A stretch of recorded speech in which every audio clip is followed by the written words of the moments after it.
आपल्या पुण्यात चांगले शाकाहारी रेस्टॉरंट्स कमीच आहेत नाही का? पण आता नो वरीज, प्रेझेंटिंग पुणेरी विलेज. आपल्या पुण्यातल्या स्वामीनारायण मंदिरासमोरच इथे तुम्हाला मिळेल शांत आणि प्रशस्त जागा. जेवणाची चव ती तर एकदम भारी. प्रत्येक खास तुम्हाला वाह म्हणायला लावेल. ताजे पदार्थ, उत्तम चव आणि पोटभर जेवण यांची गॅरंटी. घरातल्या सगळ्यांसोबत बाहेर जेवायला जायचंय तर मग पुणेरी विलेज तुमच्यासाठीच आहे. काय मग आजच या रेस्टॉरंटला भेट देताय ना? नमस्कार, न्यूज अनकटच्या मॉर्निंग बुलेटिन मध्ये आपलं स्वागत करते. पाहूयात काही महत्त्वाच्या हेडलाईन्स. वारी जवळ आली तरी आळंदी पुणे आणि देहू आळंदी रस्त्यांची अवस्था खराबच. अलमट्टी धरणाची उंची वाढू द्यायची नाही हीच सरकारची भूमिका, जलसंपदा मंत्री यांचं विधान. जयंत पाटील हा राजकारणातला संपलेला विषय, आमदार गोपीचंद पडळकरांची टीका. आणि बच्चू कडू यांच्या अमरावती येथे सुरू असलेल्या अन्नत्याग आंदोलनाला गोंदियातून पाठिंबा. नमस्कार, मी साक्षी पांचाळ, आपण पाहताय न्यूज अनकट. हेडलाईन्स नंतर आता पाहूयात बातम्या विस्ताराने. आषाढी वारी सोहळा जवळ आला असताना आळंदी पुणे आणि देहू आळंदी रस्त्यांची अवस्था खराब झाल्याचं दिसून येते. देहू फाटा ते धाकटी पादुका मंदिर आणि संत गजानन महाराज मंदिराजवळ रस्त्यांवर अनेक खड्डे पडलेत. त्यामुळे वाहन चालकांना मोठा त्रास सहन करावा लागतोय. पालखी प्रस्थान याच रस्त्यांवरून होत असल्याने खड्ड्यांमुळे अडथळा निर्माण होऊ शकतो. दुचाकी स्वारांना या रस्त्यांवरून जाणं धोकादायक ठरतंय. त्यामुळे वेळेत रस्ते दुरुस्त करण्याची मागणी नागरिकांनी प्रशासनाकडे केली आहे. राष्ट्रवादी शरद पवार पक्षाचे प्रदेश अध्यक्ष जयंत पाटील यांनी नुकतंच पद सोडण्याबाबत वक्तव्य केलंय. यावर आमदार गोपीचंद पडळकर यांनी जयंत पाटलांवर टीका केली आहे. जयंतराव हा राजकारणातला संपलेला विषय आहे.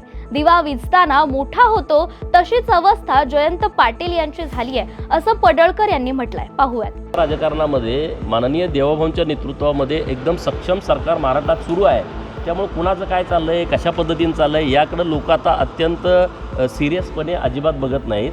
आणि मुळात जयंतराव हा राजकारणातला विषय पूर्णपणे संपला आहे. उगाच त्याला आता सारखे जाळ घालून तो काय मोठा करण्याचा तुम्ही प्रयत्न केला तरी तो काय मोठा होणारा विषय नाही. तो आता पूर्णपणे दिवा विझताना मोठा होतो तसा तो झालेला आहे. आणि हा पळ काढणारा माणूस आहे, हा रणांगणात टिकणारा माणूस नाही. हा अनुकंपावरती भरती झालेला कार्यकर्ता असल्यामुळं हा काय लढाऊ नाही. या जयंतरावनी कुणासाठी संघर्ष केला नाही, एखादा दिवस जेलमध्ये गेला नाही, एखादा मोठा प्रोजेक्ट सांगली जिल्ह्यासाठी आणला नाही. एवढे वर्ष ते महाराष्ट्राच्या राजकारणामध्ये VIP कॅबिनेट मंत्री म्हणून राहिलेत, परंतु एक ते प्रोजेक्ट सांगू शकत नाही. शेतकऱ्यांच्या संपूर्ण कर्जमाफीसह अन्य 17 मागण्यांना घेऊन प्रहार जनशक्ती पक्षाचे अध्यक्ष बच्चू कडू यांनी अमरावतीच्या गुरुकुंज मोजरी आश्रमाजवळ रविवारपासूनच अन्नत्याग आंदोलन सुरू केलंय. त्यांच्या आंदोलनाला पाठिंबा देण्यासाठी गोंदियाच्या तिरोडा तालुक्यातील नवेझरी स्मशानभूमीमध्ये शेतकरी आणि कार्यकर्त्यांनी अन्नत्याग आंदोलन सुरू केलंय. बच्चू कडूंनी केलेल्या मागण्या पूर्ण होईपर्यंत हे आंदोलन मागे घेणार नाही अशी भूमिका यावेळी प्रहारचे गोंदिया जिल्हाध्यक्ष महेंद्र भांडारकर यांनी घेतली आहे. भांडारकर प्रहार जिल्हा अध्यक्ष गोंदिया आदरणीय बच्चूभाऊ कडू मोजरी इथं अन्नत्याग आंदोलनाला बसले आहेत. त्यांना पाठिंबा आणि सर्वत्र या जनतेला इकडच्या लोकांचे न्याय प्रश्न, गोंदिया जिल्ह्याचे प्रश्न घेऊन आम्ही सुद्धा मोक्षधाममध्ये आंदोलनाला बसले आहोत. आणि या आंदोलनाच्या मागे आम्ही शासनाला जाग आणण्याचा प्रयत्न करीत आहोत. आणि जर हे आंदोलन असेच राहिले तर आमचे ऐकलं नाही सरकारनं तर 14 तारखेच्या नंतर भगतसिंग स्टाईलमध्ये आम्ही आंदोलनाला गोंदिया जिल्ह्यामध्ये प्रत्येक तालुक्या, प्रत्येक गावखेड्यामध्ये आंदोलन करण्याची आमची तयारी आहे. त्या पद्धतीची व्यूहरचना आमची चालू आहे. जालनाच्या जिल्हा स्त्री रुग्णालयातून 1719 बनावट जन्म प्रमाणपत्र वाटप करण्यात आलेत अशी माहिती भाजपचे नेते किरीट सोमय्या यांनी दिली आहे. सोमय्या यांनी काल जालना दौऱ्यात जिल्हा स्त्री रुग्णालयातील जन्म प्रमाणपत्र वाटप बद्दलची माहिती घेतली. त्यानंतर त्यांनी माध्यमांशी हा संवाद साधलाय. त्यानंतर त्यांनी वाटप करण्यात आलेल्या बनावट जन्म प्रमाणपत्रांच्या चौकशीबाबत कदीम जालना पोलीस ठाण्यात तक्रार देखील दाखल केली आहे. महाराष्ट्रात जो जन्म प्रमाणपत्र घोटाळा झाला आहे, जालना येथे इथल्या शासकीय रुग्णालयाला अधिकार नसताना 1 वर्षहून अधिक विलंबित 17 ते 19 जन्म नोंदी प्रमाणपत्र दिले गेले आहेत. हॉस्पिटलने आज ते मान्य केलं आहे. सरकारने ही समिती गठीत केली आहे. मी पोलीस स्टेशनला ही तक्रार दिली आहे. या 17 ते 19 चौकशी केली जाणार आणि त्यात जर संशयास्पद व्यक्ती सापडले तर पुढे फौजदारी कारवाई होणार. तुम्ही या संदर्भात काल मालेगाव येथे आणखीन एक गुन्हा दाखल केला गेला. 1044 असे बोगस जन्म प्रमाणपत्र पकडले. गेल्या आठवड्यात नांदेड अर्धापूर हॉस्पिटलमध्ये असे 42 संशयास्पद बांगलादेशींची ना जन्म प्रमाणपत्र दिले गेले. तुम्ही या संदर्भात आज कदीम पोलिसांना तक्रार देखील दाखल केलेली आहे. जे संशयित किंवा मग जे आढळतील त्या दोषी यांच्यावर काय कारवाई होणार? पहिली गोष्ट तर ते 1 वर्षापेक्षा जास्त जे दिलेले आहेत ते बेकायदेशीर घोषित होणार. त्याच्यावर कारवाई काय करायची ते डिपार्टमेंट ठरवणार. पण पोलीस त्या यादीची चौकशी करणार आणि त्यात जर गोंधळ निघाला तर फौजदारी कारवाई. यासह आपण बुलेटिन मध्ये एक छोटीशी विश्रांती घेऊयात. लगेचच परत येऊ. पाहत रहा न्यूज अनकट.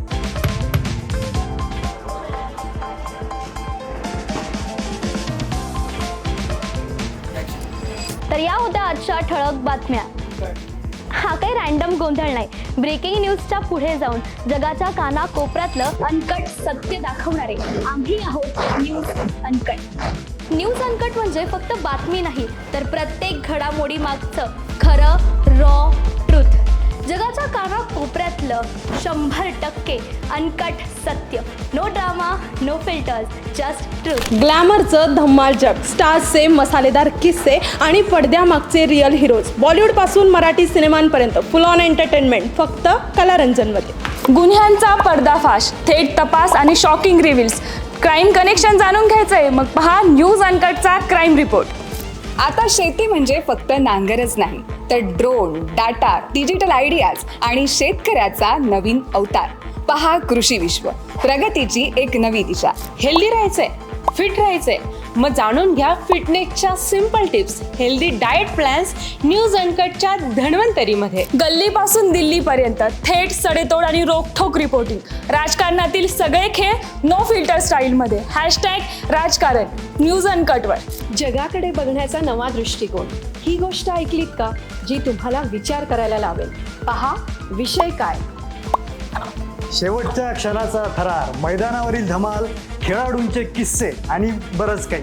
क्रीडा विश्वमध्ये सर्व काही. प्रत्येक बातमी, प्रत्येक विषय, प्रत्येक घटना थेट तुमच्यापर्यंत. No filter, no biasness. बातमी जशी आहे तशीच दाखवणार. आणि आता एक बिग अपडेट.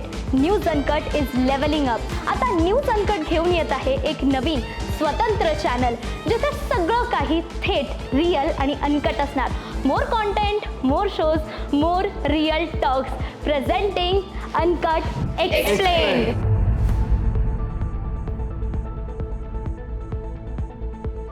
विश्रांतीनंतर पुन्हा एकदा स्वागत. पुढची एक महत्त्वाची बातमी पाहूया. जलमंत्री यांनी केलेल्या विधानाबद्दल.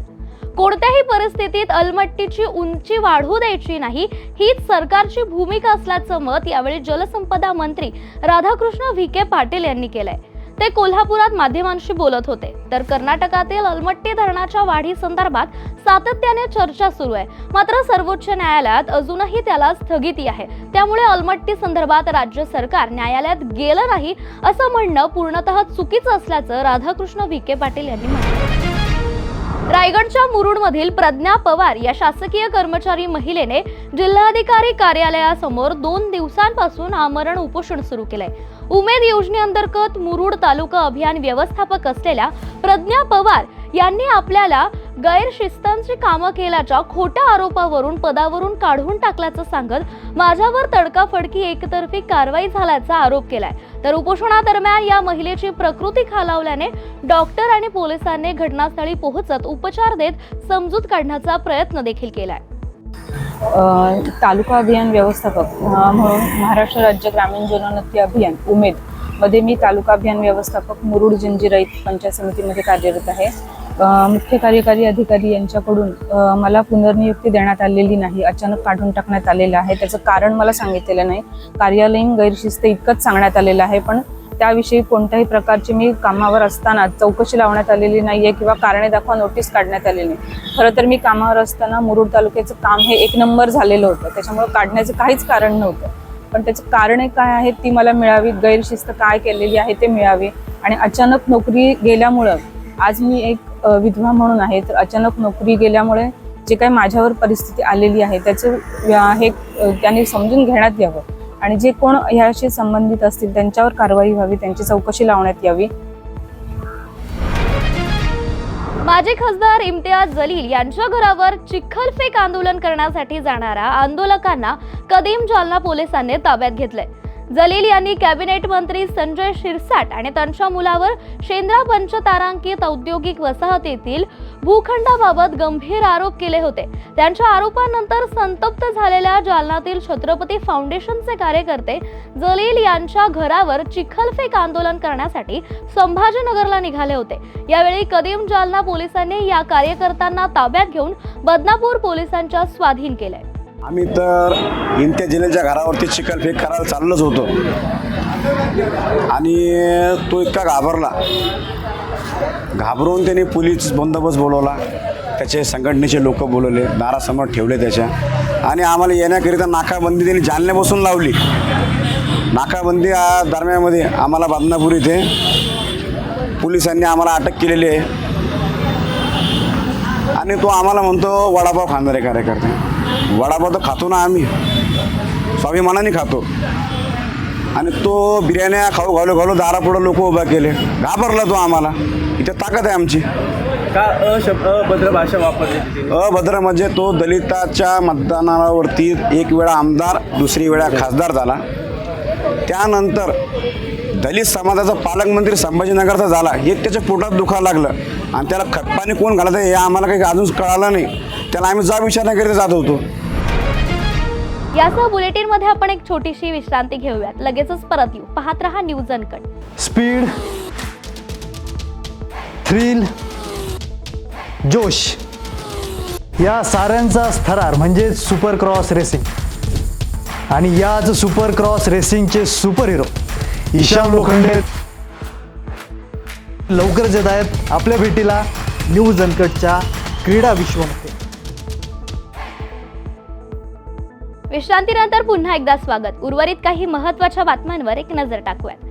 बीडमधील परळी वैजनाथच्या सुप्रसिद्ध श्री वैद्यनाथ देवस्थानाच्या जमिनीवर अतिक्रमण झाल्याचं गंभीर प्रकरण समोर आलंय. चांदापूर रोडवरील सर्वे नंबर 322 मधील सुमारे 10 एकर 21 गुंठे जमिनीवर बेकायदेशीर अतिक्रमण करण्यात आलंय. तर या विरोधात देवस्थानाच्या पुजाऱ्यांनी कालपासून साखळी उपोषणाला सुरुवात केली आहे. सदर प्रकरणी औरंगाबाद खंडपीठ आणि अंबाजोगाईच्या दिवाणी न्यायालयाने वैद्यनाथ देवस्थानाच्या बाजूने निकाल देऊनही अतिक्रमण निघालेलं नसल्याने पुजाऱ्यांमध्ये तीव्र नाराजी आहे. आहोत मागण्या अशा आहेत आमच्या की ही जमीन शासनाच्या निगराणीत असताना शासनाच्या ताब्यात आहे. 2015ला तहसील प्रशासनानं मंडळ अधिकारी वगैरे जायमुखावर जाऊन ती जमीन शासनाच्या ताब्यात घेतली आणि त्या घेतल्याचा अहवाल सुद्धा आहे. आणि ते अहवाल असताना सुद्धा नंतर जमिनीवर अतिक्रमण झालं 2016च्या नंतर आणि त्याच्यावर आम्ही अतिक्रमण वाले म्हणून वारंवार तहसील प्रशासनाला अर्ज दिले. त्या अर्जावर मंडळ अधिकारी तलाठी यांचे अहवाल आले की बा ह्या जमिनीवर पहिले 10 घरं झाली, वारंवार अतिक्रमण होत आहे, असे 2-3 अहवाल उपलब्ध झाले 5-7 वर्षात. तरी प्रशासनानं कसल्याच प्रकारे अतिक्रमण धारकावर कारवाई केलेली नाही आणि अद्यापपर्यंत नाही केल्यामुळे आम्हाला नाविलाज जास्त उपोषणाला बसावं लागत आहे. तर प्रशासनानं तत्काळ तिथलं अतिक्रमण काढून ती जमीन अतिक्रमण मुक्त करावी. वैद्यनाथ गोंदिया जिल्ह्यातील परसवाडा येथे 3 वर्षांपूर्वी हनुमान देवस्थान ट्रस्टने सामूहिक विवाह सोहळ्याचं आयोजन केलं होतं. परंतु आता उघड झालेल्या माहितीनुसार या विवाह सोहळ्यात 3 बालविवाह झाल्याची धक्कादायक माहिती आहे. यातील एक नवरदेव लग्नाच्या प्रमाणपत्रासाठी ग्रामपंचायतीत गेला असता त्याच्या जन्मतारखेवरून बालविवाह झाल्याचं समोर आलंय. ही गंभीर बाब लक्षात येताच ग्रामपंचायत उपसरपंच नितीन बिसेन यांनी पोलिसात तक्रार दाखल केली आहे. तर सामूहिक विवाह सोहळ्याच्या आयोजकांसह एकूण 10 जणांविरुद्ध गुन्हा देखील दाखल करण्यात आला. त्यामध्ये प्रकरण ॲक्च्युली जुने आहेत. 3 वर्षापूर्वी तिथे सामूहिक विवाह सोहळा झाला होता आणि त्यानंतर आपल्याला त्यामध्ये तक्रार प्राप्त झाली होती की त्यावेळेस जो सामूहिक विवाह सोहळा झाला होता त्याच्यामध्ये काही अल्पवयीन मुलामुलींचे त्यामध्ये लग्न लावले गेले होते. तर त्याच्यामध्ये PI दवनीवाडांनी मग त्याच्यामध्ये प्राथमिक चौकशी करून ते व्हेरीफाय करून आणि त्याच्यामध्ये बालविवाह झाल्याचं निष्पन्न झाल्यानंतर त्यामध्ये आपण गुन्हा दाखल करण्यात आलेला आहे. त्याचप्रमाणे दामिनी पथक यांनीसुद्धा तिरोडा येथे अशाच प्रकारची घटना उघडकीस आणलेली आहे. तर गोंदिया पोलीस दलातील दामिनी पथक, ASTU पथक आणि पोलीस स्टेशन्स यांच्या स्तरावर सातत्याने याच्यामध्ये जनसंवाद आणि जनजागृती केली जात आहे. त्याचेच फलित म्हणून आपल्याला आता मोठ्या प्रमाणावर याच्या बालविवाहाच्या तक्रारी प्राप्त होत आहेत. आणि जरी जुन्या तक्रारी असतील तरीसुद्धा आपण त्यामध्ये ती चौकशी करून जर अल्पवयीन विवाह झाला असेल त्यात आपण गुन्हे दाखल करत आहोत. त्या सामूहिक विवाहामध्ये 3 बालविवाह त्यावेळेस झाले होते अशी माहिती त्यामध्ये निष्पन्न झाली आहे. नागरिकांना तेच आवाहन करू की आमच्यामार्फत आम्ही कंटिन्यू त्याच्यामध्ये पब्लिक कॉन्टॅक्ट करत आहोत, परंतु त्यांच्यासुद्धा आसपास अशी काही घटना त्यांना दिसली, लोकल पोलीस स्टेशन असेल, डायल 112 असेल किंवा आपली गोंदिया पोलीस वेबसाईट असेल, कुठंतरी आपण माहिती दिली तर इमिजिएटली रिस्पॉन्स होऊन आपल्याला अशा घटना थांबवता येतील. त्याच्यामध्ये बीडच्या आष्टी तालुक्यातील कडा शहरात रस्त्याच्या मधोमध उभे असलेलं विद्युत पोल नागरिकांसाठी डोकेदुखी ठरत आहे. या पोलमुळे रस्त्याचं डांबरीकरण आणि रुंदीकरणाचं काम अर्धवट राहिलं असून वाहनधारकांना वाहतुकी दरम्यान मोठ्या अडचणींचा सामना करावा लागतोय. विशेषतः रात्रीच्या वेळी या पोलमुळे अपघात होण्याची शक्यता देखील वाढली आहे. तर स्थानिक प्रशासनाने तातडीने याबाबत नियोजन करावी अशी मागणी देखील यावेळी संतप्त नागरिकांनी केली आहे. साबरखेडा आष्टी या रोडचं काम देशमुख कंस्ट्रक्शनकडे आहे. गेले 2.5 वर्ष झाले हा रोड खालून ठेवला आहे.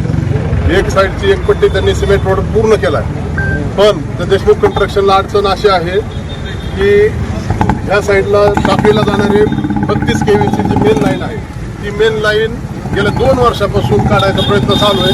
त्याचा आम्ही आज महावितरणला व आम्ही हे निवेदन दिलं की बाबा आज आम्ही हे पोल ग्रामस्थ सगळे हे पोल तोडून टाकणार JCB लावून, आणि ते एकदम खुलं आव्हान होतं. परंतु साहेबांच्या देशमुख साहेब आलेत, आमच्या कड्याचे साहेब आहेत, तर त्यांनी आम्हाला सांगितलं वा शब्द दिला आहे की आम्ही रविवारपर्यंत ह्या लाईनचे सगळे पोल काढून देऊ, आणि न काढल्यास मग त्यांनी तर आश्वासन दिलंच, पण त्यांच्या कोणत्या आश्वासनाची पूर्तता नाही झाली तर सोमवारी सर्व ग्रामस्थ मिळून आम्ही हे पोल उकडून JCBने फेकून जाणार. यासह आपण मॉर्निंग बुलेटिन मध्ये इथेच थांबूया. ताज्या बातम्यांसाठी पाहत रहा न्यूज अनकट.